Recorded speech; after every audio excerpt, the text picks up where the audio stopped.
Allez, on est reparti, on fait la même chose que les semaines d'avant et celles d'encore avant, etc., etc. Toujours la même répétition à la con, mais c'est comme ça que ça rentre.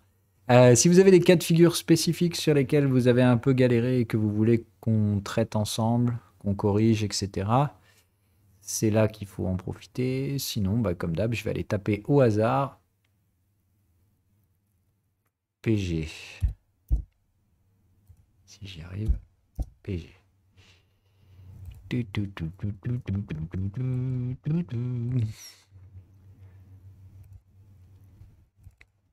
Ok, au bordel. Ah, vous adorez choper des trucs chiants, hein. Ah oui, ok, mais attends, le range, on fait pas maintenant, hein. Range, c'est pour tout à l'heure. Donc là, si on doit analyser la tendance, bah, c'est excessif. Il n'y a pas de structure, à mon avis, particulière. C'est juste excessif. Je suis obligé de me mettre en log pour essayer de trouver la breakout. Bon, voilà, là, il n'y a pas de doute. Ok, donc on a bien le range ici. Attendez, pourquoi j'ai pas mes flèches? D'accord. Donc on a bien le range ici. L'accumulation par là. Ça break ici. Je vois pas de breakout multi-time frame. On est donc validé, confirmé, je pense à peu près par là. Attends. Ouais, voilà. Donc on est validé ici, confirmé là. Donc premier suivi de tendance par là, deuxième par là, divergence ici, pullback par là. Je dirais que c'est final ici. Et du coup, tout ce qu'on a depuis là, donc depuis ça, c'est à mon avis effet Covid. Pour moi, la tendance est finie, hein, la valeur est trouvée, un truc comme ça vaut 60 dollars et on y reviendra. Et puis voilà. Enfin, bref, vous savez qu'entre le support du pullback, normalement, on repassera plus dessous. Et l'excès final, on passe pas au-dessus. Mais bon, là, pour moi, l'excès final, c'était 100 dollars. Donc, je pense que ce truc-là reviendra chercher sa valeur entre 100 et 50. Voilà. Euh, sur un truc comme ça, il faut voir s'il y a une raison à l'excès final. Donc là, on n'est plus dans de l'analyse débutant, on est vraiment sur de l'analyse expérimentée. Voilà, pour moi, ici, terminé. C'est là où j'aurais récupéré mes profits. Donc tout ça, je pense que c'est dû à un grand n'importe quoi spéculatif et que, bien entendu, la valeur prévaut. Bref, pour ma part, support, résistance, et on reviendra là-dedans, probablement en deux vagues, et puis je doute que ça puisse réellement repasser au-dessus de ces niveaux à l'avenir. Il faut voir donc s'il n'y a pas évidemment des effets de supply ou une justification. Non. Donc tu vois, les profits ne sont pas du tout en train d'augmenter. Donc c'est purement, encore une fois, des effets spéculatifs. Je vais regarder s'ils ne sont pas en train de racheter leurs actions parce que c'était franchement à la mode. Financial diluted shares. Ah bah si, voilà, ils rachètent les actions. Donc, voilà, bon, bah, c'est le grand classico, hein, t'es là, tu fais, non mais qu'est-ce que vous branlez les gars. Voilà. Donc eux, ils ont réduit le supply de 12-13%. Bon, encore une fois, tu réduis le supply de 13%, ça ne justifie pas d'augmenter le prix 2 fois 2. Hein. Donc pour moi, clairement excessif, ça va se prendre une quenelle, c'est pas justifié par des hausses de bénéfices. Donc à mon avis, c'est de la spéculation, ça retournera dans la zone de valeur. Voilà mon avis de ce truc-là. Si vous cherchez des trucs à shorter, je pense que c'est un très bon exemple à shorter. Mais quel intérêt, encore une fois, de shorter, etc. Donc il faut vraiment avoir des portefeuilles acheteurs, essayer de hedger à la limite. Mais ça me paraît un très bon actif à vendre. Ça veut dire vendre un excès aussi, hein, donc vous y allez mollo. Enfin, moi, je ne vendrai pas maintenant, là. Mais je sais que ça retournera à la valeur normalement. Normalement. Enfin, pour moi, la dernière zone de prix rationnelle, c'est entre 100 et 50, donc je pense que ça y retournera. Euh, donc, pour l'analyse de tendance, la séquence de tendance est bien belle, bien complète. Attends, je vous ai même dit pullback ici. Le pullback, il est là. Hein. Tout à l'heure, c'est parce qu'on était en log qu'on n'y voyait rien. Donc le pullback, il est vraiment là. Hein. Là, on a bien clôturé sous les 50% de contexte, tout ce que tu veux. Donc j'aurais dit plutôt premier suivi de tendance et le second. Le pullback ici, l'excès final là. Et il n'y a pas de range mature derrière. Donc voilà. Pour moi, c'est plus de dire, voilà, la valeur de ce truc, c'est 75 $.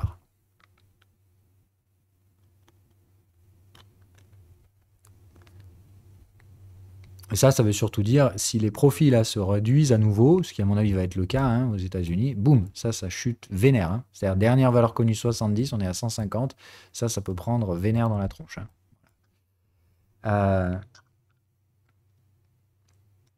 Donc, pour quelqu'un qui a besoin de hedger son portefeuille à la vente, ça peut être une bonne valeur. Mais il faut trouver des points d'entrée. Là, vous ne pouvez pas vendre juste des take profit. Hein. Voilà. Bref, donc pour ça, c'est plié. Par rapport à l'analyse de tendance, d'accord, là, on est sur un marché excessif, donc ça devient plus de niveau jaune, mais c'est du niveau orange, et ça se trade, à mon avis, en contrarien. Donc, ça veut dire très compliqué quand même. Ok, next. S'il y a d'autres trucs à traiter. Non, mais on fait pas du range, là, on fait de la tendance.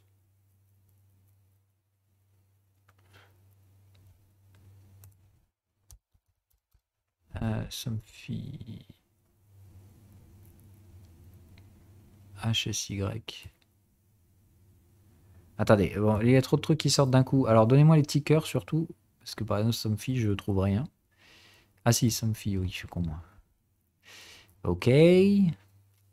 Bon, pareil, je fous en log rapidos pour voir si je trouve une tendance avec un range. Ok, non. Donc là, ça n'a pas vraiment travaillé suffisamment la valeur. Enfin, c'est parti un peu vite, je pense. Ouais, ouais. Bon, disons que là, ça a été un peu rapide. J'aurais préféré que ça prenne un peu plus de temps. Donc ici, c'est plus de dire pour le mensuel, on commence à peine à trouver une forme de valeur.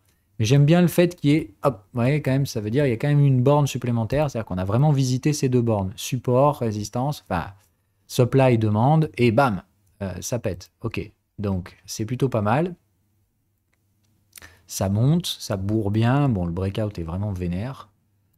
Dans ce cas-là, bah, pullback, excès final, et pareil, excès Covid. C'est exactement la même action, j'ai l'impression.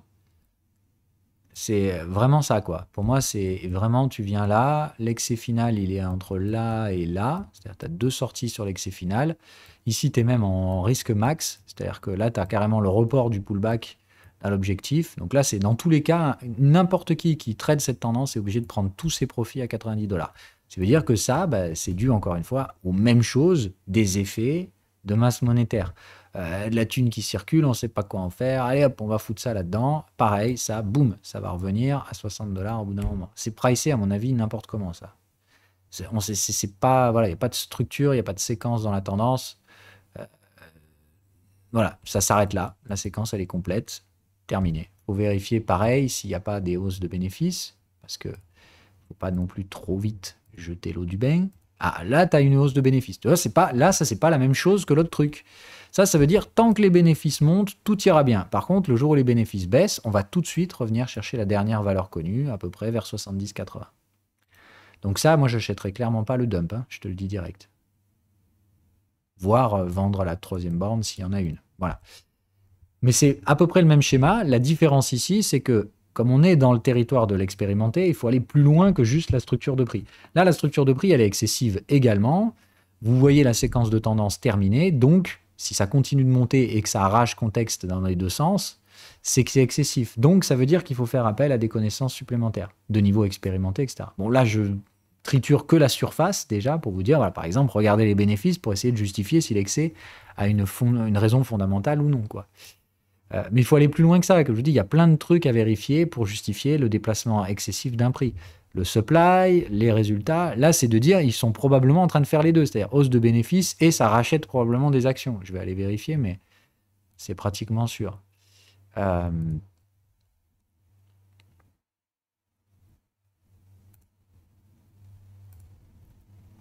on n'a pas la data. Ah merde, si, mais ils la font en annuel. Ah merde. Vu que c'est une française, diluted share extending. Voilà, pareil, allez, ça rachète des actions. Donc tu vois, c'est vraiment... là, attends, mais ils en ont sorti combien de la circulation, là? 37, 33? Oui, ça fait quand même un petit... Ah, voilà. Donc là, il y a déjà 10% des actions qui circulent en moins. Donc bon, voilà, c'est un peu la mode des dernières années. Donc ça, c'est des boîtes qui sont à bout de souffle. Donc qu'est-ce qu'elles font? Eh ben, elles rachètent des actions, dividendes. Bref, c'est la même méthode qu'Apple pour moi. C'est des trucs qui ont fini leur cycle de croissance. C'est terminé, on va passer à autre chose. On pump le prix de l'action, c'est génial. On profite de conditions d'endettement hors normes et d'investisseurs franchement un peu débiles pour manipuler les prix de l'action. Donc, moi, je maintiens ces trucs-là n'ont pas d'avenir. C'est pas là-dedans qu'il faut mettre vos portefeuilles. Oui, oui, la tendance, elle était belle. Il fallait récupérer tes profits à 93. Tout ce qui s'est passé derrière, c'est de la pure spéculation. À mon avis, intenable. C'est-à-dire que la courbe de profitabilité d'une entreprise comme ça, je ne pense pas qu'il y ait plus à faire. Donc, je pense au contraire que c'est game over. Tu as bien joué ton cycle. Tu as alimenté une bulle spéculative avec tes conneries derrière. Terminé. Ça va cracher d'abord, puis probablement dead cat bounce, etc. Pas cracher, non, mais c'est de dire l'intérêt spéculatif de ce truc est plutôt amené à partir ailleurs, sur d'autres actions. Donc ça, à mon avis, ça risque effectivement, donc crack, dead cat bounce, etc. Plus de dire, moi, je resterai vendeur de ce truc-là, quoi qu'il arrive. Sur des rebonds de troisième borne, et surtout, si ça doit cracher et rebondir, je shorterai le dead cat bounce. Hein. Ça, typiquement, c'est le genre de truc où je corrigerai l'excès. Par contre, attention, ça ne veut pas dire que ça suit un crack. Ça veut dire, si j'ai une structure de crack, je l'appliquerai. Pour l'instant, je pense qu'un truc comme ça va se dégonfler, revenir vers cette valeur-là, et puis voilà, petit à petit, à travers les âges, l'argent va ailleurs, quoi. Il y a peu de chances que ce genre d'entreprise... voilà. Donc c'est plus de dire, c'est pas bulle, crack, vous voyez ce que je veux dire? C'est plus de dire, ça va être bulle, pas bulle, tendance, excès, correction de l'excès, et puis tendance baissière. Voilà, c'est de dire... un truc comme ça va ranger dans cette zone-là, je pense. Vous voyez, la zone d'excès final, normalement, il y a un range à faire ici entre... Bon, voilà. Du coup, on va en profiter, puisque vous m'avez mis deux gros excès. Donc, quelle est la différence entre une bulle spéculative et un excès? Une bulle spéculative, tout comme un excès, on va de toute façon revenir dans la zone de valeur. La différence, c'est qu'un excès, c'est un déplacement de prix non légitime au-dessus de la dernière zone de valeur connue. Ça accélère et on ne sait pas trop pourquoi, ou en tout cas, sinon, c'est des mécanismes de manipulation du supply ou une demande un peu spéculative qui va généralement, à court terme ou à courte échéance, catalyser une hausse de prix qui ne déplacera pas la valeur. Donc, en général, on fait l'excès et on revient à la valeur. Donc là, la dernière valeur connue, vous savez qu'à la fin d'une tendance haussière, quand vous avez le cycle pullback excès final, vous avez installation de la valeur. Je rappelle, à la fin d'une tendance, on ne fait pas tendance haussière, tendance baissière. On fait toujours tendance haussière, manipulation, maintien de la valeur, et à la fin de ce range, quand le range est mature, on peut soit réinstaller une nouvelle tendance, soit partir en tendance baissière. Mais la valeur va se maintenir un long moment dans la zone qui se situe entre le pullback et l'excès final. Donc vous savez qu'il y a une zone de valeur ici, entre 50 et 60 $. C'est le juste prix aujourd'hui de cette action. C'est là où on retrouvera du volume d'échange. Okay, c'est là où on retrouvera des acheteurs et des vendeurs qui vont se faire la guéguerre. Les acheteurs essayent d'acheter en dessous, les vendeurs essaieront de vendre au-dessus. Classique quoi. Bref, votre zone de valeur, elle est là.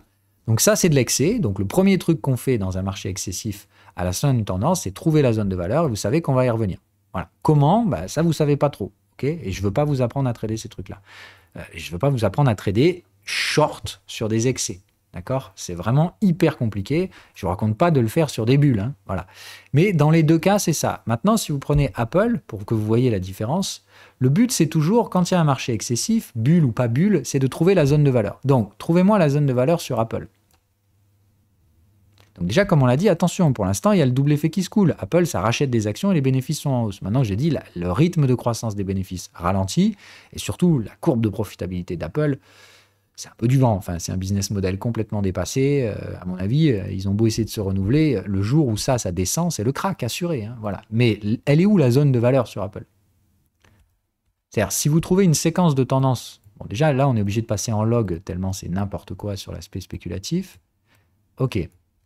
Donc, la séquence de tendance là-dessus, le pullback, il est là, l'excès final, il est là. D'accord? Donc, on va aller chercher ça. Je vais juste revalider, par contre, parce que lui, le log, c'est le meilleur moyen de cacher les bulles, hein, donc il faut vraiment faire attention. Donc, théoriquement, on avait dit que ça va à peu près vers 2013.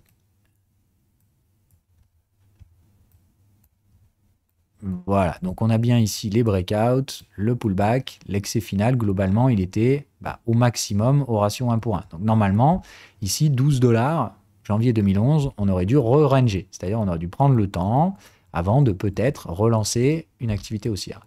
Bon, ça peut être aussi le signe, comme je vous dis, de tendance sur les UT supérieures. Okay, parce qu'on avait peut-être une tendance trimestrielle sur Apple, mais bon, déjà une tendance mensuelle, ça dure 20 ans, donc voilà. Peut-être que je me trompe encore une fois et qu'Apple, c'est une boîte qui va créer de la croissance pendant 100 ans et révolutionner le monde et tout ça. Bon, j'y crois plus du tout, mais pour l'instant, c'est moi qui ai tort, hein. On se plante pas. Donc, pour moi, ça devait s'arrêter par là. Donc, dernière zone de valeur connue sur Apple, ce truc-là. Okay, et derrière, donc, pour installer de la valeur, il faut installer un range. Donc là, pas de range. Pas de range.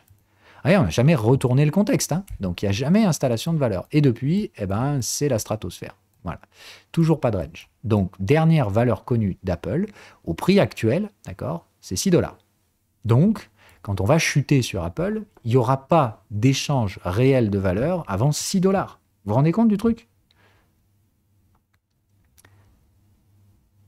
Donc après, attention, on a laissé des poches de volume sur Apple. Je n'ai pas dit le contraire. Ça veut dire ici, c'est quand on analysera le volume, c'est des zones où il y aura des rebonds spéculatifs, clairement. Mais pour moi, il n'y aura pas d'achat à réaliser sur cette valeur avant 6 $. C'est la dernière valeur connue. Voilà. Et en termes de volume qui est laissé, voilà, même là, il n'y a rien en fait. C'est que du vent tout ça. C'est pas du travail de prix. C'est du pur produit dérivé. Enfin bref, ça fait joujou sur les produits dérivés.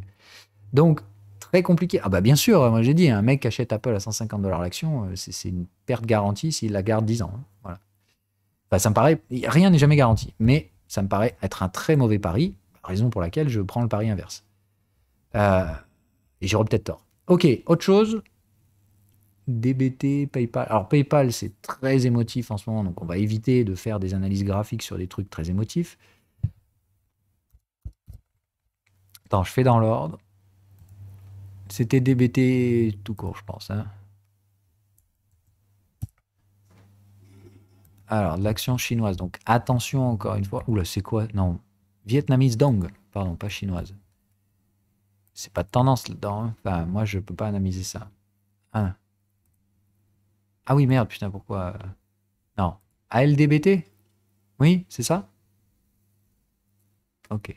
Ah bah, donne-moi le ticker en entier.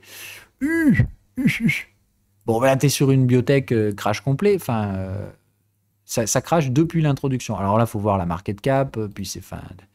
Là, t'achètes un truc comme ça, je te souhaite bien du courage quand même. Enfin, pour relever un machin pareil, il y a des vendeurs partout. Alors, je sais pas. Faut avoir le cœur bien accroché. Il faut savoir ce que tu achètes, quoi. Ah non, ça fait des. Oula, ça travaille dans l'automobile en plus. J'allais dire, ça ressemble à une biotech qui vend du rêve. Ok, je sais pas, enfin, tu trades jamais ça, quoi. Pourquoi tu veux trader ça? Et juste, c'est bear, game over. Enfin, je sais pas, tu te rends compte de ce qu'il faut remonter sur une action pareille pour. Enfin, faut faire 7000% pour venir redonner un signe de vie. Bon, je te le souhaite, mais tu mets un centime là-dessus, tu vois. Enfin, c'est. C'est juste de dire, on traite pas ça, quoi. Voilà. Ça, c'est une boîte qui fait des pertes, des pertes, des pertes, des pertes. Si un jour elle fait des gains, tant mieux, mais en attendant, elle fait des pertes astronomiques, quoi. Bon, toute société doit commencer par des pertes. Mais là, quand même, moi, quand on arrive à ce niveau-là, c'est-à-dire je vois plus rien si je passe pas en log, je touche plus. C'est juste de dire, là, il n'y a que des gens qui perdent de l'argent, en fait, là-dedans. Donc c'est peut-être juste une mauvaise boîte. Enfin, c'est ce que je me dis. Bref, évitons, quoi, franchement. Enfin, si t'aimes ça, c'est vraiment... Si t'achètes des trucs pareils, pour moi, ça revient au même que d'acheter des... Ou alors t'en achètes 100 comme ça et t'as intérêt à faire une vraie belle recherche pour essayer de trouver des boîtes qui ont une valeur sous-estimée, etc. Mais là, ça perd juste de l'argent, ça. Je sais pas. Déjà, attends qu'il y ait un signe de vie. Et puis, s'il y a un signe de vie, ce sera probablement shorté. Enfin, je connais plein de gens qui ont des stratégies qui shortent ce genre de truc, mais hyper vénère, quoi. Donc, voilà. Non. Niveau expérimenté dans tous les cas. Si on parle d'investissement, tu parles d'acheter une tendance baissière, là. Ça veut dire que tu es contre-tendance. Qu'est-ce que tu... Et t'es blanc. Qu'est-ce que tu fais ça? Déjà, qu'est-ce que tu fous là? Désolé, mais normalement, c'est tendance là. Donc, apprends déjà à gérer les ranges, etc. Là, tu me parles de faire un trading contrarien, c'est-à-dire d'acheter une action. Normalement, les actions, on les achète en tendance haussière. Je ne cherche pas à acheter les actions en tendance baissière. Euh, et donc, tendance baissière à l'achat égale trade contrarien. Donc, c'est niveau expérimenté, tu dois jamais chercher à te mettre contre les tendances. Et les actions, tu veux acheter les actions qui montent, pas celles qui baissent. Alors, non, non, mais je donne pas. Les gars, c'est un exercice, c'est pas une live room où on vient faire joujou. On fait des exos de mise en application, des structures, de tendances, etc. pour vous montrer comment ça marche dans dans des vrais marchés. Regardez PayPal, mais franchement, PayPal, c'est un peu fou, c'est un peu, voilà. Bon.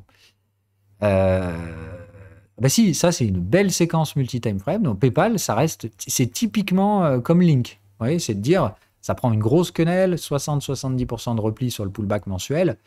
Mais par contre, le pullback mensuel, il faut, à mon avis, rester acheteur dessus. Hein. Voilà. Alors peut-être même pas mensuel, mais pour moi, PayPal, ils ont massacré ça, mais je pense que ça s'achète. Hein. Franchement. Tu vois bien ici le breakout, ça c'est typique du breakout multi-time frame. Donc là, ça a dû breaker 4 heures daily hebdo. Tu as une séquence bien propre. Tu vois bien le premier pullback ici, le deuxième, et là, on vient faire le troisième. Normalement, le troisième pullback, il passe jamais sous le deuxième. Hein. Donc moi, je pense qu'aujourd'hui, PayPal, ça peut se payer. On est clairement en séquence multi-time frame. Là, on fait le pullback hebdomadaire. Donc le pullback de l'UT de référence, ça normalement. Alors par contre, ça mettra des années à remonter là-haut. Hein. Mais vous savez que la valeur de ce truc-là, elle sera au-dessus de l'ATH qui a été fait. Enfin, le prix le plus haut qui sera coté sur ce truc-là sera au-dessus de ce qu'on a déjà fait.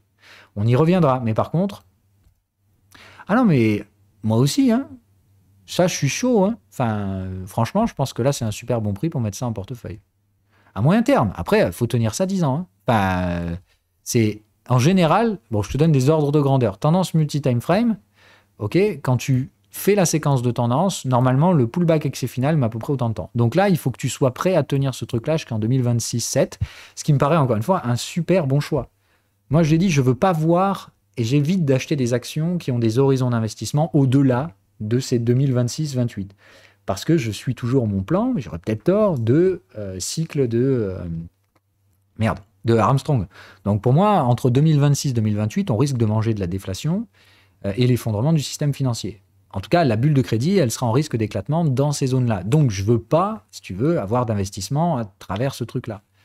C'est plus de dire, je sais que dans cette période-là, je manquerai de visibilité et qu'il faudra s'adapter. Ça ne veut pas dire qu'on va forcément au-devant de la fin du monde et tout ça. Ça veut juste dire, beaucoup d'incertitudes sur cette période-là, je ne veux pas avoir des investissements qui sont supposés traverser cette période.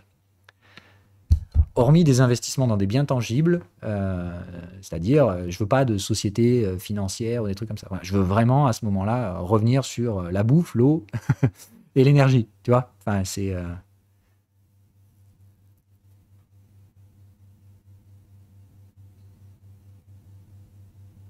Ah non, non, non, mais tu penses ce que tu veux. Moi, je trade ce que je vois, d'abord. J'ai des idées et je traderai d'abord ce que je vois. Pour l'instant, voilà, PayPal, ça m'intéresse. Je vais me le mettre d'ailleurs en liste à faire là. Euh...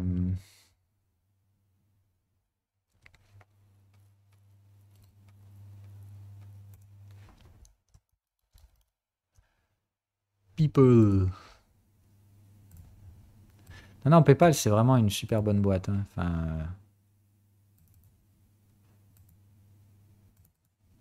bah, Amazon, c'est pareil. Hein. J'attends qu'elle se prenne une grosse correction. Et puis, enfin, ça a commencé, mais on est pas mal là.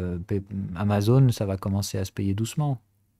Tout doucement. J'ai dit, moi, je crois pas au crack. Hein. Enfin, vous faites ce que vous voulez. Moi, j'y crois pas. Bref, revenons. Bah, d'ailleurs, Amazon, tiens, c'est une belle analyse de tendance. Donc ça, c'est quoi? Oh bordel. Déjà, est-ce qu'on est sur le bon time frame? Donc quand vous avez ça, ok, pas le bon time frame. Croissance des bénéfices parabolique, c'est-à-dire vous avez croissance du bénéfice et croissance du rythme de croissance. Ça, c'est juste... voilà. Bon, par contre, évidemment, le jour où ça ralentit, ça va faire mal. Donc, on est en mensuel, on est sur le plus large qui puisse exister. Donc, il faut trouver le range. Ok, on a le range. D'accord. Donc, range, breakout à peu près par là. Donc, soit là, soit là. Moi, je dirais plutôt là, puisque c'est là qu'on casse réellement. Que, voilà, même si, franchement, on peut déjà dire qu'on a cassé ici. Hein. Donc, bref. Ici, on va dire accumulation un peu weirdo, etc. Dans tous les cas, même ça, tu t'es pas fait blécher. Bon, c'est 2008, hein, de toute façon. Donc, c'est... Voilà. Donc bref, peu importe où on place le breakout. Donc en tout cas, breakout. Ici, on est validé, confirmé dans tous les cas. Donc premier suivi de tendance. Deuxième, on n'a pas de pullback ici. Donc c'est qu'on n'est probablement pas sur le bon time frame. Ou qu'on est sur une tendance multi-time frame. Oh là là, j'avoue, le truc est vénère. Oh là là, qu'est-ce que c'est excessif. Bon, en même temps, voilà la croissance des bénéfices. Hein. C'est juste oufissime. Hein. Mais là, vous voyez, pour moi, quand je vous dis Apple, c'est n'importe quoi, par exemple, comparé à ça. Là, tu dis juste, regarde le bénéfice, hein, la croissance du bénéfice. Je vais vous mettre les chiffres, parce que vous allez comprendre un peu le délire sur Amazon. Pourquoi Amazon, c'est cher, mais encore une fois, là, le prix est en lien avec la valeur de la boîte. Hein. On parle d'une boîte, hein, d'accord, qui, il y a 10 ans, faisait 48 milliards de chiffre d'affaires. D'accord. Aujourd'hui, on est à 469 milliards. D'accord. Donc, x 10. Le prix à l'époque, c'était du coup 227. D'accord. Le prix aujourd'hui, 2000 et des poussières. Le prix a bien fait x 10. Tu vois qu'on est en lien avec les bénéfices de l'entreprise. Donc, tant que ces bénéfices continuent de monter, c'est normal que le prix monte. Apple, mon cul. Les bénéfices, ils ont à peine fait x2 en 10 ans et la boîte a fait x40. Donc, faut peut-être au bout d'un moment se poser la question de la valeur. Alors, j'ai dit Apple, c'est différent. Apple, c'est parce qu'il y a des supplies, il y a du dividende et il y a en plus de ça les rachats de titres et la trésorerie. Donc, effectivement, Apple, c'est une entreprise qui marge énormément. Mais bon, Amazon a ses propres problèmes aussi. Mais disons qu'une boîte comme ça, j'ai pas de mal à vous dire que s'il y a des stratégies acheteuses, oui. Bon, maintenant, PayPal m'intéresse vachement plus. Je vais me mettre une alerte d'ailleurs, mais PayPal, ça me plaît.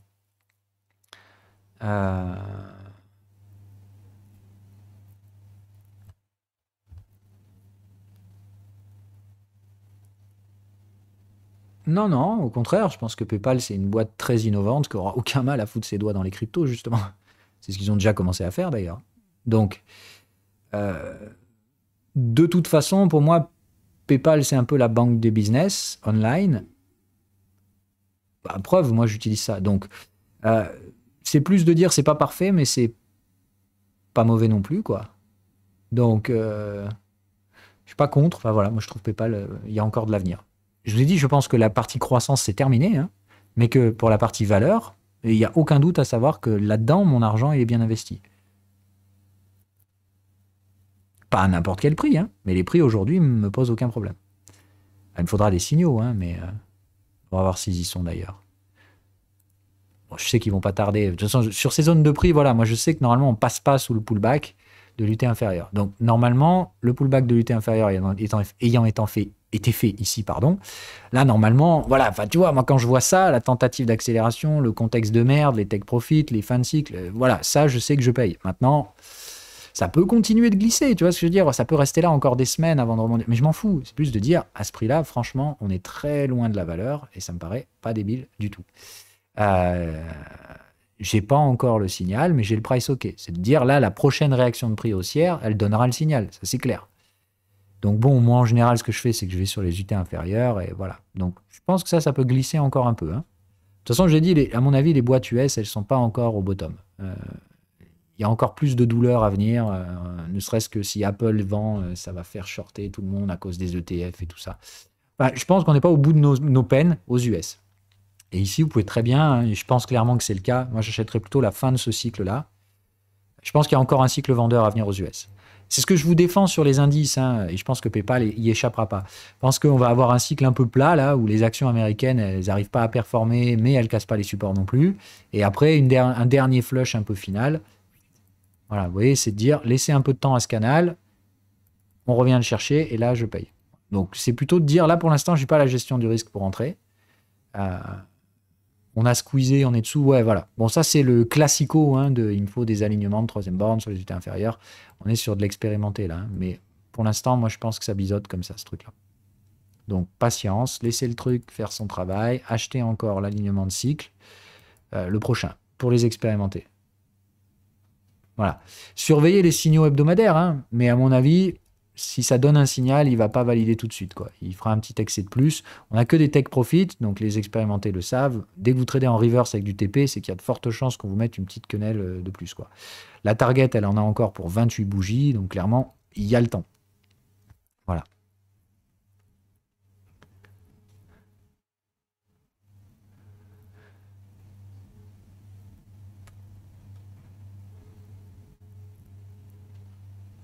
Oui, ou par palier, bien sûr, c'est une autre méthodologie très intéressante, hein. Voilà, moi, encore une fois, d'un point de vue valeur, il n'y a aucun problème même à payer les prix actuels. C'est juste de dire, moi, je fais pas ça. Je sais que d'un point de vue prix, il n'y a aucun sous-sail. D'un point de vue valeur, ça vaut tout à fait un investissement aujourd'hui. D'un point de vue stratégie, je paye pas comme ça. Tu vois, j'ai des règles à respecter. Pas de signal, égal, j'y vais tranquillou. J'ai des take profit, donc j'ai pas de raison ici. Ah merde, le TP, il était là par contre. Bon, non, si, oui, aujourd'hui c'est peut-être pas mal. Bon, juste de dire effectivement un 50% et de savoir que il y a encore des baisses probables dans les prochaines semaines. Voilà. Mais pour moi, le bottom, il va se faire sur ces tentatives d'accélération baissière, hein. Ça, c'est aucun doute à dire que ça remontera. Mais il faut être patient. Voilà, ça peut passer pas mal de temps à construire la structure de creux.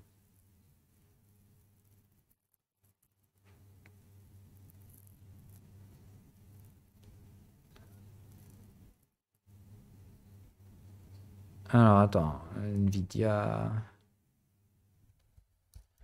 Ah, moi, de toute façon, je vous ai dit, chacun son dada. Rod, ses petits favoris. Moi, j'ai les miens.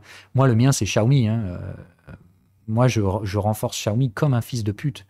Euh, c'est, pour moi, c'est the boîte à avoir en portefeuille. Enfin, le machin, un PER de 5, n'importe quoi. C'est une valeur de croissance chinoise, là où il y aura probablement le plus de croissance. Enfin, c'est plus de dire, s'il y a bien un truc que je suis prêt à tenir au-delà de 5 ans, c'est Xiaomi. Ouais, je vous dis, Xiaomi, je garde ça 20 ans, hein. C'est, pour moi, c'est juste de dire, c'est l'assurance contre la fuite du monde vers la Chine. Parce que si c'est le cas et que la Chine destroy les US, enfin, prend le leadership après les US, euh, putain, Xiaomi, ça va être une balle. Et on est qu'au début, hein. C'est vraiment Xiaomi, c'est un truc pour moi, ça va produire de la croissance pendant 20 ans. Donc, c'est plus de dire, c'est une assurance. euh, une assurance. Voilà. Ou beau deal. Alors ça, compliqué. Vraiment compliqué à rentrer, ça. Expérimenter, on est hyper excessif. Faut faire très très attention. Je veux pas que vous mettiez les doigts dans Nvidia, hein. C'est hyper intéressant, mais mettez pas les doigts là-dedans. Trop compliqué. C'est trop largement au-dessus de vos niveaux. Vous êtes vert et blanc. Qu'est-ce que vous me parlez de des trucs pareils? Même moi, je sais que rentrer là-dedans, ça va être compliqué pour moi. J'aimerais, hein, y rentrer, mais je vais y rentrer spéculatif. Donc là, c'est des arbitrages. C'est-à-dire, je rentrerai jamais tout seul sur Nvidia. Je ferai toujours un arbitrage avec un truc et j'essaierai plutôt de rechercher un delta là-dessus.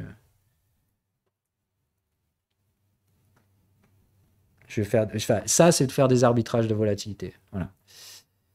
Ça, ce sera une action très volatile. Donc, j'essaierai de chercher un truc fortement corrélé sur lequel je peux avoir un trade gamma. Un trade delta, pardon. Quelle zone?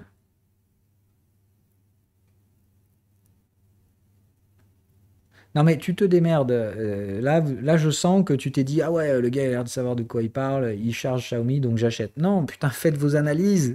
Ah, ça me fatigue. Les gens qui copient, voilà, c'est...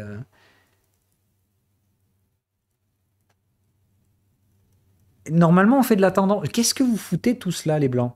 C'est pas une live room open bar. Je suis désolé, mais normalement, ici, on travaille la tendance. Ça veut dire que je parle à des gens qui normalement connaissent les séquences de tendance, etc. Ou essayer de l'apprendre.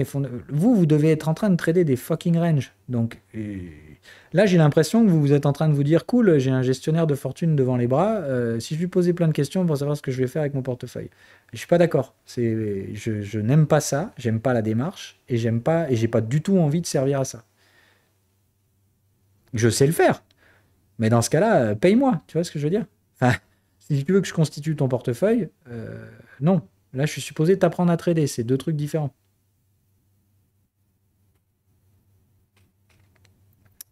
Donc, est-ce qu'il y en a d'autres qui sont là réellement pour les exercices de tendance ou vous voulez juste que je fasse vos portefeuilles? Ok.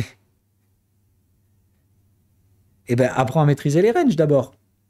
On fait une émission dans 20 minutes, on s'occupe des ranges. Donc, reviens dans 20 minutes.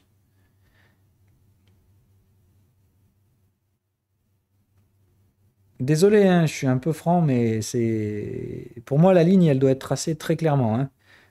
Il y en a qui floutent beaucoup cette ligne. Moi, c'est hors de question. Je suis là pour l'aspect pédagogique, il n'y a que ça qui m'intéresse. Si vous voulez que je gère vos portefeuilles, c'est pas gratuit. Euh,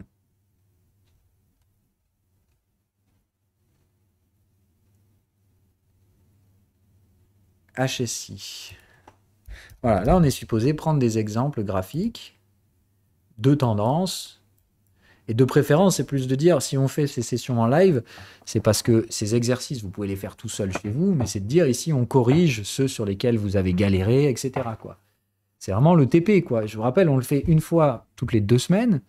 Normalement, vous ne devez pas attendre la quinzaine pour faire vos exercices. Normalement, vous devez les faire plusieurs fois par semaine chez vous, mais c'est plus de dire, il y a le Discord pour les corriger, vous vous corrigez entre vous, ok? Et moi, je viens derrière pour repasser dans ces émissions une fois toutes les 2 semaines pour, entre guillemets, soit redonner un cours ou faire de l'applicatif au hasard, mais surtout corriger ceux sur lesquels vous avez galéré, par exemple.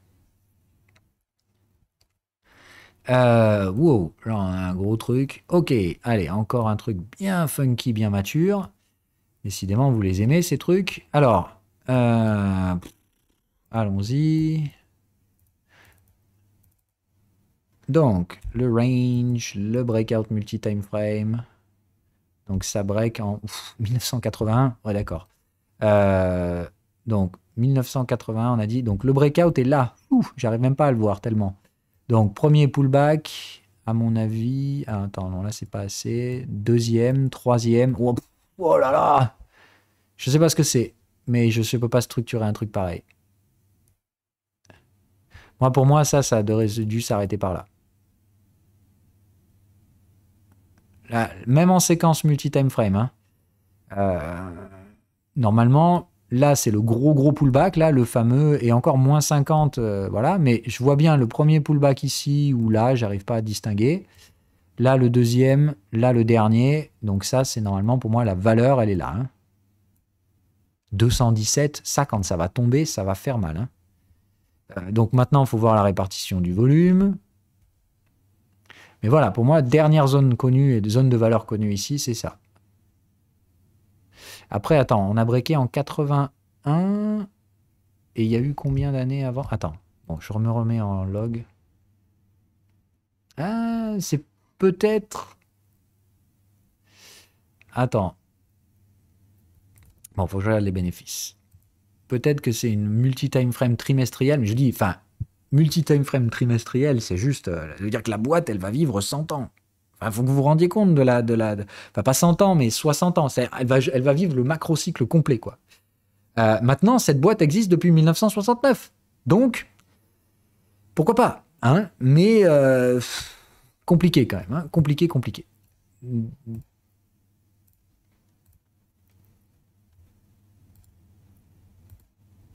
Bah, ça continue de faire des bénéfices. Enfin voilà, moi j'avoue que je vendrais pas un truc pareil. Hein. Je vendrais vraiment pas un truc pareil. J'ai rarement vu ça. Mais ça, c'est one of a kind. Enfin, c'est un très bel exemple à faire justement dans des TP. Parce que là, franchement, même moi, je peux pas te répondre. C'est plus de dire, j'ai jamais traité un truc pareil. C'est à l'échelle d'une vie, ça. C'est de dire, enfin, le mec qui a acheté ça en 1969, il vend ça et il a sa retraite assurée, quoi. Donc, ah oui, d'accord, fondé en 1894. Bordel. Bon, on n'analyse pas ça, hein, ok? Enfin, clairement, moi, je sais pas faire ça. Et je préfère connaître mes propres limites. C'est la séquence que je vois ici, c'est peut-être effectivement, je dis, tendance multi-time frame trimestrielle. Mais d'une part, les indicateurs peuvent pas faire le trimestriel. Voilà. Donc, puis ça, enfin, vous pouvez pas, parce qu'un truc comme ça fait déjà des dizaines et des dizaines d'années que ça produit. Ça produit toujours de la croissance, mais c'est typiquement le genre de truc où vous allez vous démerder d'arriver au moment où il n'y a plus rien à tirer, quoi. C'est-à-dire qu'après, tu as 30 ans de pertes à faire. Enfin, je sais pas à quoi ressemblent les cycles correctifs d'un truc pareil. En fait, je sais pas, honnêtement. Moi, quand je sais pas, je touche pas. Hein, c'est la base.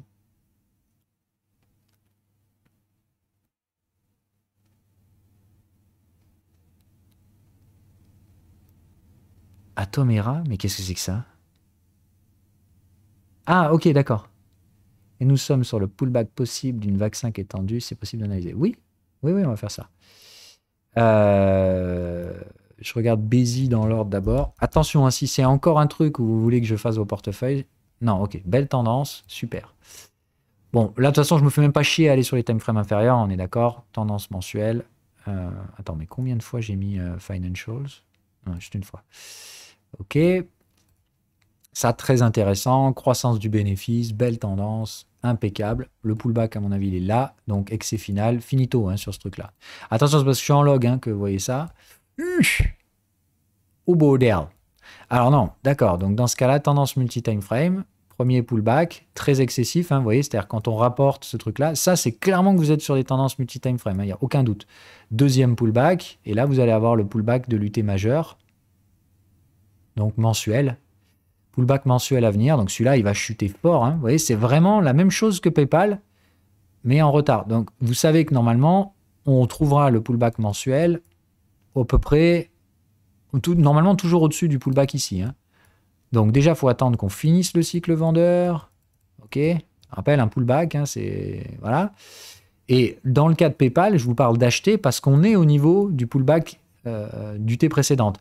Mais je vous rappelle, PayPal, on y allait en one shot. Normalement, un pullback, c'est un range mature. Donc le truc sur PayPal, c'est que ça risque de faire un triangle. Voilà, c'est de dire, à mon avis, il n'y a plus de potentiel baissier. Ça fera un espèce de triangle ou un rounding bottom ou je sais pas. Mais vu qu'on est déjà sur l'objectif maximal du pullback, c'est là où je vous dis PayPal, ça peut s'acheter. Mais il faudra gérer ça activement, quoi. Là, c'est plus de dire, à mon avis, ça va baisser un coup, rebondir, faire une troisième, remonter là, enfin rebaisser là, et c'est là qu'il faudra acheter, quoi. Et comprenez donc qu'un truc comme ça fera de toute façon un excès final. C'est vraiment un PayPal-like, ce truc. Donc ça, hyper intéressant à mettre en portefeuille, mais vous savez que la zone d'achat, c'est dans la zone de valeur précédente. Ça, faut payer vers 30, entre 25 et 30 $. Voilà. Je vous apprends pas comment acheter ces trucs-là, ok? Je vous dis juste, ça va revient dans la zone de valeur, mais ça passe jamais sous le pullback de l'UT inférieur. Ok? Donc c'est par là qu'il faut acheter, vers 30. Et soit on achète avec un range mature, ce qui serait cool, ce serait de faire là un petit rebond troisième borne, soit comme PayPal, ça crache complet, et à 30 $, bah, vous payez avec de la patience. Mais ça, faut savoir que ces trucs-là, on connaît la valeur. Vous savez que la dernière valeur connue, c'est là. Vous savez qu'on va en créer une autre supérieure. Et après, le prix se stabilisera, quoi. Et dès qu'on tente de déborder la TH, c'est là où vous prenez vos profits, quoi. Au-dessus de la TH, pas au niveau 2. Voilà. Mais ça marche. Donc vous savez que la valeur, c'est on va venir chercher le plus bas de la valeur à venir et on ira chercher le plus haut. Et après, bah, le machin va mourir là-dedans pendant très longtemps, quoi. Mais il reste une valeur supérieure à installer dans ces tendances multi-time frame. Est-ce que ça vous paraît mieux comme ça, la séquence? Je sais que multi-time frame, vous avez un peu galéré, etc. Bon, là, aujourd'hui, on en aura bouffé dans tous les sens. Tout ce que vous m'avez donné, c'est quasiment que des multi-time frame.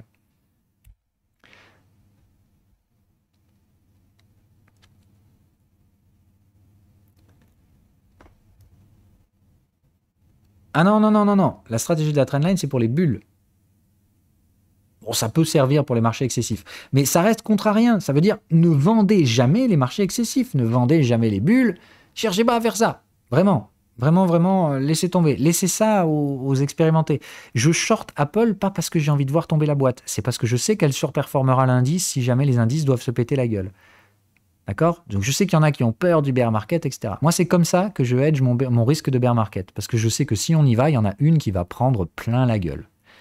Et du coup, moi, je couvre mon portefeuille contre le risque baissier avec Apple. Voilà. C'est de dire, si tout doit cracher, les cryptos au moins, je sais pas combien, je vais prendre une durite atomique et ce sera probablement le plus gros gain short de ma vie. Sur Apple, du coup. Et du coup, bah, je perds quelque part, je gagne ailleurs. Vous voyez, c'est vraiment de la stratégie expérimentée. Je sais que ça vous donne envie, ce genre de conneries. Ne le faites pas. Très compliqué, ok? Je préférais 100 fois faire des gains sur les cryptos et me chier et prendre un stop loss sur Apple. Parce que l'un dans l'autre, je gagnerais plus avec cette stratégie-là.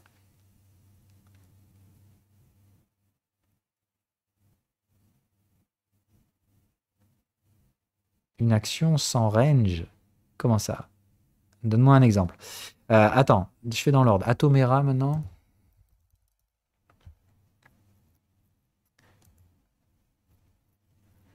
Ok, interesting. Qu'est-ce que c'est que ce bordel? Ok. Ah bon, bah oui. Alors, qu'est-ce que tu m'as sorti comme structure tout à l'heure? pullback d'une possible vague 5 étendue. Oula. Alors, vague 5 étendue, il n'y a pas de pullback. Ah, d'une vague 5 étendue à venir? Non, c'est pas possible. La vague 5 étendue, elle ne peut pas étaler la valeur comme ça et comme ça. Non, non, la vague 5 étendue, c'est elle tente de partir, elle échoue. Là, tu as eu un breakout, validé, confirmé, premier suivi de tendance. Ça, non, ça, je ne sais pas ce que c'est juste un gros range. Ça ne suit pas la structure de la vague 5 étendue. Hein. La vague 5 étendue, c'est dès que la tendance commence à s'installer, elle s'arrête, elle broute, elle revient chercher le niveau de breakout. Là, tu as bien breaké ton range, tu valides, tu confirmes ici, tu as un suivi de tendance, ça rentre en tendance, et puis ça s'arrête. Donc, je ne sais pas ce que c'est, je ne sais pas pourquoi ça s'arrête, mais je peux te le dire, je sais pourquoi ça s'arrête. Parce que c'est une boîte qui a anticipé de la croissance, donc ça, c'est un pump spéculatif, pump à gros débile.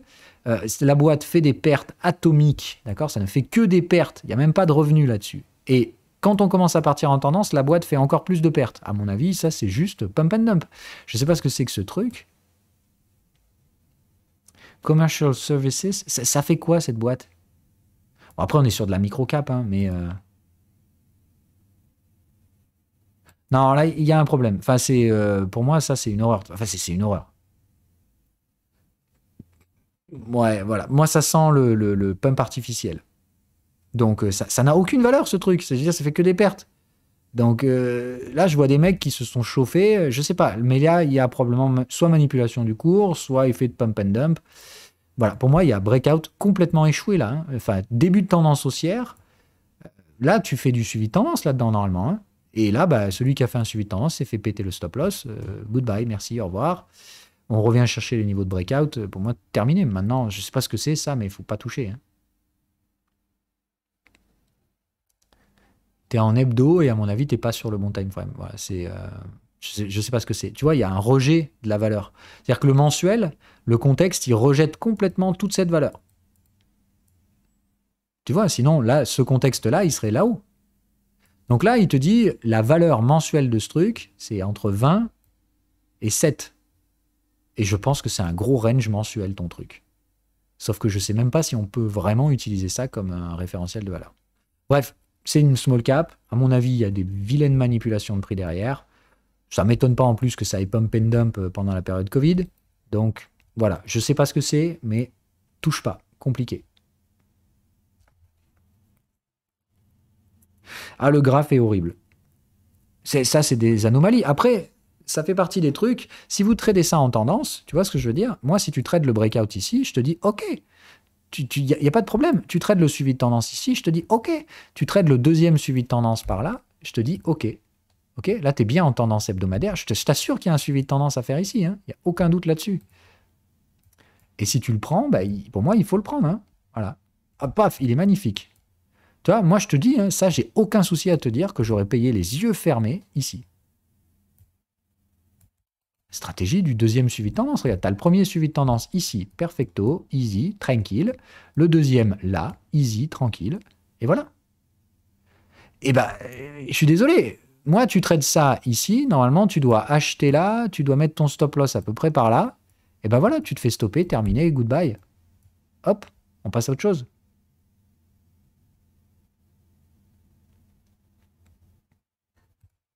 Ça arrive les stop loss, les gars. Il faut pas croire que je vous ai donné le cheat code du marché qui explique tout.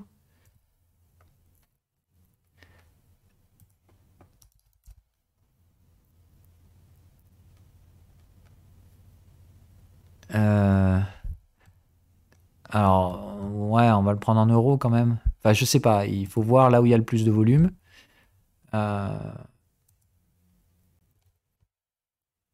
Ok.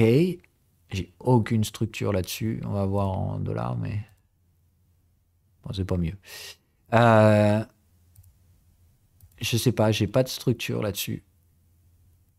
Je pense que c'est parce qu'il y a des dividendes ou un truc comme ça. Enfin, je pense que je regarde pas le bon graphique là. Non. Bon. Weird. Je sais pas. Franchement, ça ressemble à rien. C'est un machin qui est direct rentré en tendance. Il n'y a pas de séquence. Je traite pas ça, moi. Je suis désolé. Enfin, la seule séquence que je verrai sera un tout petit range, un pullback et un excès final ici.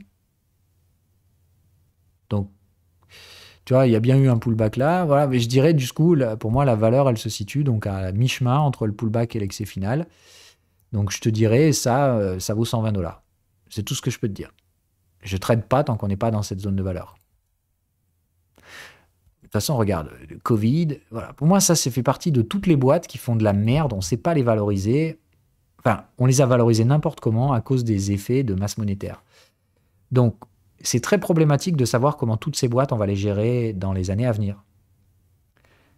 Et je vous dis, je pense que ça va être très problématique parce qu'on va avoir énormément de boîtes qui se sont fait massacrer, mais qui ont de la perspective, là, les PayPal, etc., qui vont rebondir, mais vénère. Hein. Encore une fois, PayPal, ça va encore faire x3 par rapport au prix actuel dans les prochaines années. Il va falloir compenser tout ça dans les indices. Comment vous voulez que les indices soient bullish? Moi, je pense que les indices, ils vont plafonner complet parce qu'il y aura d'un côté des trucs qui vont monter vénère, des trucs qui vont rester plus ou moins à plat, parce que ça, à mon avis, ça va revenir là, puis ça va rester un peu par là. Tu vois, on va digérer l'après-Covid, quoi.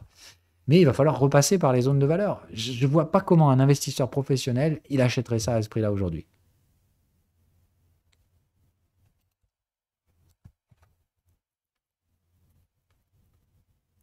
Ça ne veut pas dire que c'est une mauvaise boîte et qu'elle va devoir chuter. Ça veut dire qu'il va falloir repasser sur la valeur. CQFD 2022, crise de la valeur. Et ça va continuer sur 2023, etc. On va devoir revaloriser un bon paquet d'actions qui ont été valorisées n'importe comment à cause de « Ah ben il faut tout acheter, il y a trop d'argent. » Voilà. Il y a beaucoup de trucs qui vont devoir revenir sur leur zone de valeur. Et il y a beaucoup de trucs qui ont été massacrés pour rien. Hein. Je le redis encore une fois, il y a énormément de biotech qui se sont fait dégommer de manière extrêmement agressive. Et je pense encore une fois que certaines d'entre elles, quand elles vont sortir des produits fonctionnels, parce qu'elles font de la R&D depuis 5-10 ans, s'il y en a une qui sort un produit fonctionnel, bon, là encore, je vous dis, faites votre choix, etc. Moi, je pense qu'il y a quelques boîtes que j'ai dans mon portefeuille. Il suffit qu'il y en ait 2 ou 3 qui sortent un produit fonctionnel, et boum, elles font x30. Voilà. Et c'est des biotech, hein. C'est-à-dire que quand ça va partir vénère, c'est en croissance pendant 3 ans, et terminé. Ce seront des breakouts multi-time frame hebdomadaires, donc ça va fuser nique sa mère, et puis après, ça se mangera un crack, enfin pas un crack, mais ça mangera un gros pullback hebdomadaire. Exactement comme PayPal. Voilà, c'est très bien parce qu'aujourd'hui, on a pu voir toutes les séquences, vous voyez, mais pourquoi je traite les biotech et comment je vais les traiter? Je vais les traiter exactement comme PayPal. Hein. C'est de dire, pour moi, les biotech aujourd'hui, elles sont par là, quoi. Elles sont dans leur range, elles se sont fait démontax, ouais, et puis elles vont partir en tendance multi-time frame, elles vont faire un petit pullback, un deuxième, une fonction parabolique, et après, boum, ça va revenir frapper très très fort le pullback hebdomadaire. Ça, c'est probablement donc 2025, enfin 2026, 28, quoi. C'est le moment où moi, là-haut, je prends mes bénéfices, je reviens en cash et je navigue à vue dans les années compliquées, là.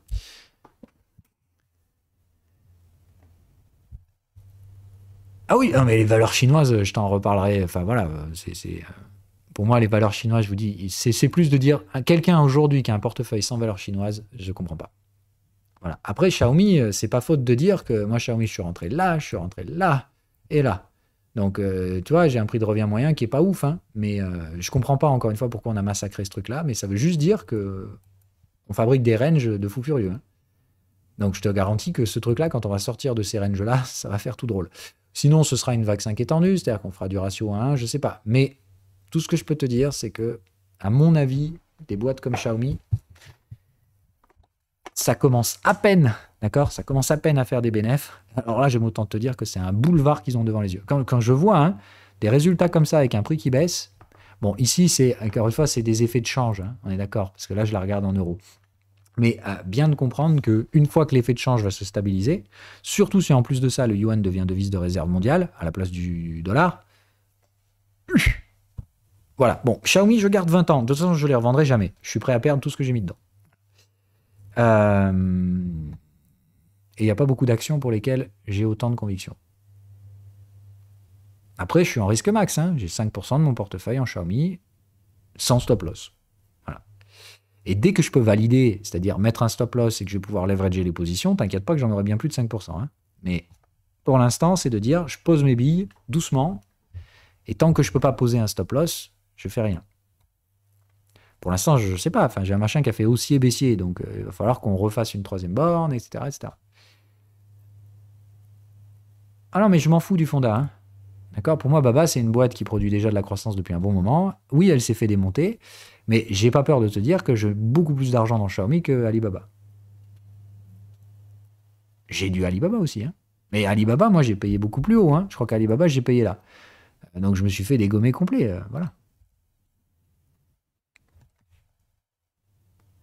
Si, c'est chinois.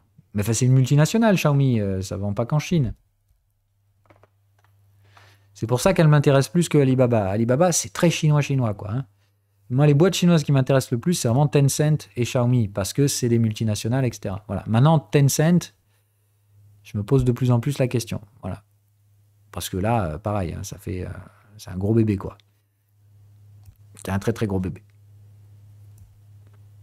Oui, c'est surtout pour ça que je prends Tencent, je vous l'avais dit. C'est parce que, voilà. Maintenant, restons factuels, ok. Euh, Si ça repart pas, ça, je dégagerai du portefeuille, clairement, hein. Mais par contre, si ça repart, ça va être furieux. Si ça repart, ça c'est une fusée, le truc, si ça repart. Je ne sais pas combien ce sera valorisé, ce truc-là, mais voilà. En plus, il faut comprendre que c'est un conglomérat, hein. Voilà. Market cap, 3,5 trillions de dollars, hein. Vous vous réveillez, c'est plus gros qu'Apple, hein, Tencent. Donc, voilà. Enfin, c'est un énorme truc. Maintenant, très compliqué aussi, quoi. Donc ça, j'en ai très peu, hein. Enfin, j'en ai, mais j'en ai pas beaucoup. Ça, j'en ai pas mal. Non, non, non, TSMC, ça m'intéresse pas.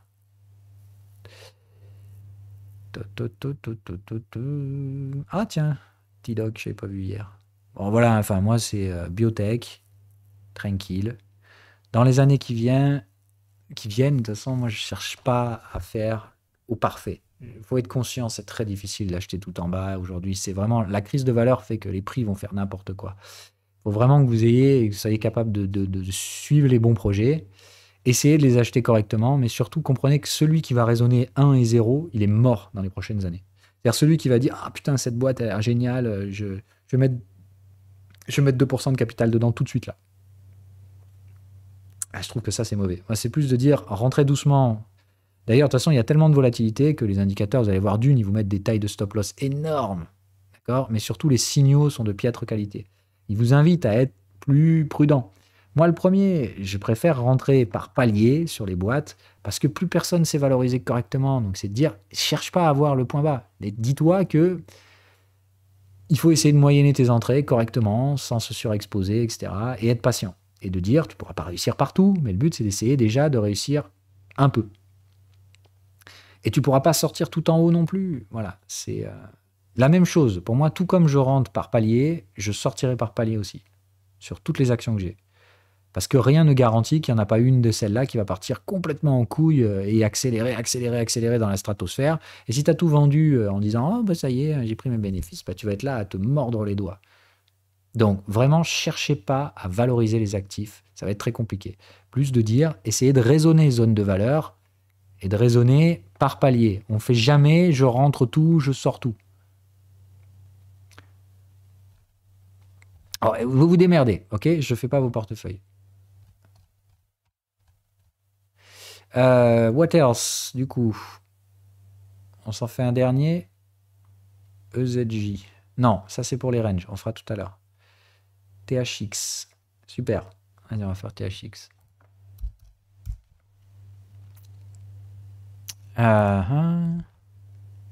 Oula. Elle est tendance normalement quand même. Enfin là, moi j'ai pas de tendance, hein. Puis pas de liquidité. Mais ça doit pas être ça.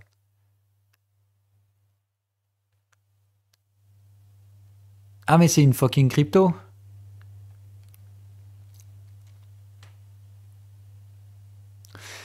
Ah non, mais putain, Fluff et Monkey, vous arrivez à la bourre, les gars. En fait, ça aurait été cool que vous arriviez il y a 1 heure, en fait.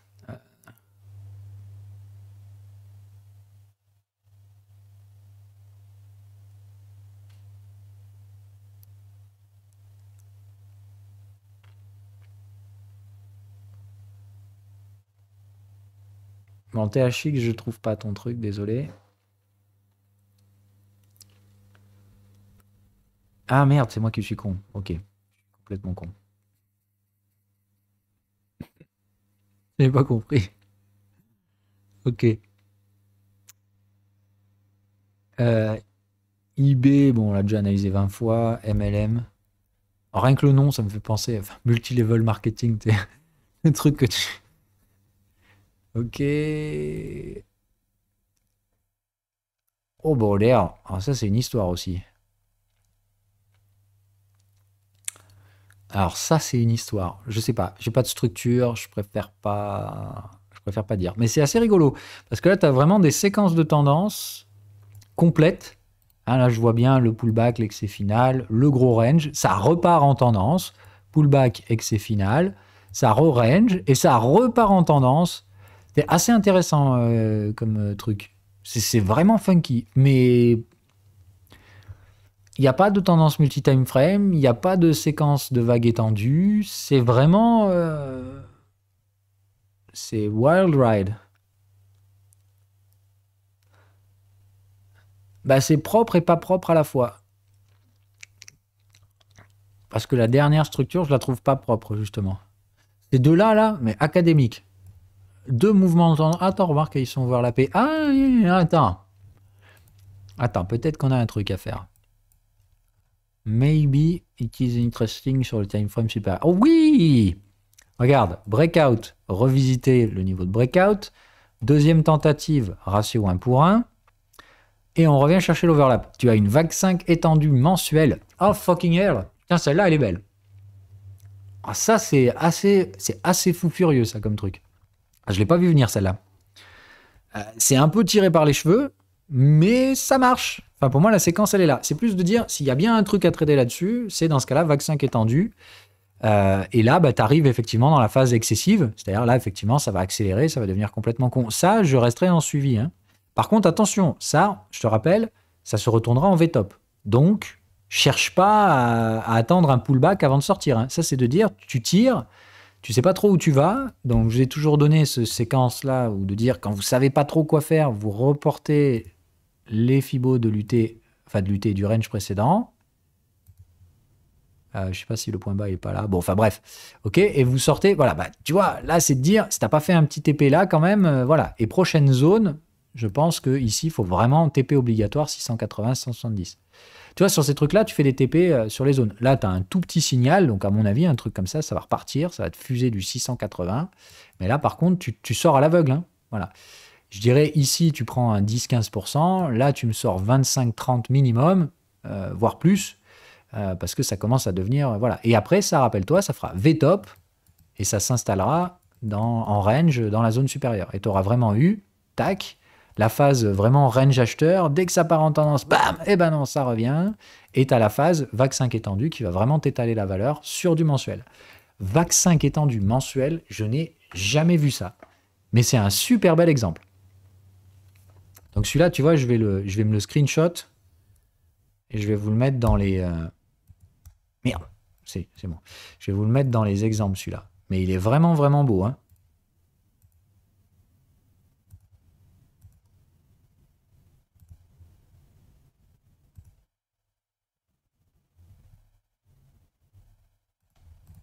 Merde.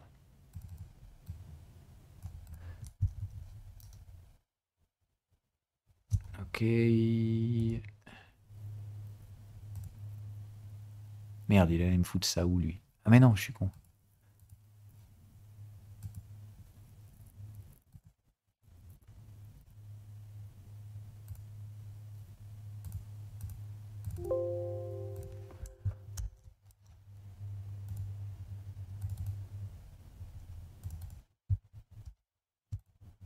Voilà.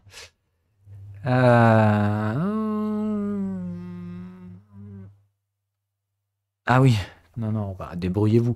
De toute façon, donc allez, on passe au range. Pardon, on a 7 minutes de retard. Allez, je coupe l'enregistrement pour les tendances. À dans 15 jours.